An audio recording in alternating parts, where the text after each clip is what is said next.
की बड़ी और अहम खबर आपको बता दें, भारतीय अर्थव्यवस्था से जुड़ी हुई खबर है। भारत अब दुनिया की चौथी सबसे बड़ी अर्थव्यवस्था वाला देश बन गया है। देश के नाम में बहुत बड़ी कामयाबी है। नीति आयोग के सीईओ हैं वी.आर. सुब्रमण्यम। उन्होंने कहा है कि जापान को पीछे छोड़कर भारत चौथी बड़ी अर्थव्यवस्था वाला देश बन गया है। ताजा आंकड़ों के मुताबिक अमेरिका सबसे बड़ी अर्थव्यवस्था वाला देश है। दूसरे नंबर पर है चीन, तीसरे नंबर पर है जर्मनी और अब चौथे नंबर पर है भारत। जी हां, नीति आयोग के सीईओ ने आईएमएफ के आंकड़ों का हवाला देते हुए इस जानकारी को साझा किया है। तो इस वक्त की बड़ी और अहम खबर और बहुत ही अच्छी खबर हम आपको बता रहे हैं। जापान को पीछे छोड़कर भारत बन गया है पूरी दुनिया की चौथी बड़ी अर्थव्यवस्था। We are the fourth largest economy as I speak. We are a $4 trillion economy as I speak. And this is not my data, this is IMF data. India today is larger than Japan.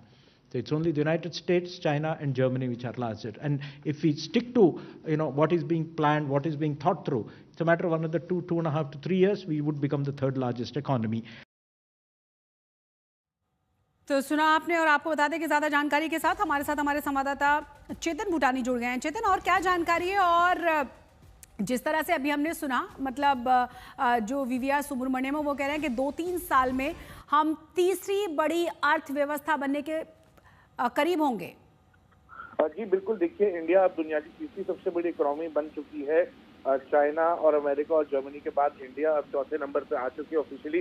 देखिए इसके 2-3 कारण हैं जो हम लोग अगर इस पर डिकोड करें तो अभी देखेंगे आरबीआई ने रिकॉर्ड डिविडेंड सरकार को दिया लगभग 2,70,000 करोड़ रुपए का। इसका मतलब ये है कि इंडिया की बैंकिंग व्यवस्था बहुत हेल्दी है। इससे क्या होगा कि कॉर्पोरेट और आम आदमी के पास ज्यादा पैसा होगा लोन लेने के लिए, जिसकी वजह से बैंकिंग सेक्टर और दुरुस्त होगा। अभी जॉब सेक्टर डेटा देखेंगे अगर हम, तो जॉब सेक्टर डेटा में भी काफी अच्छी जॉब एडिशन हो रही है सरकार द्वारा। तीसरी चीज अगर हम देखें, चलिए जी, अगर तीसरी देखी जाए तो जो इन्फ्लेशन लेवल है, सरकार ने फूड इन्फ्लेशन, खाने पदार्थ के फूड इन्फ्लेशन को भी सरकार ने काफी कंट्रोल में रखा हुआ है।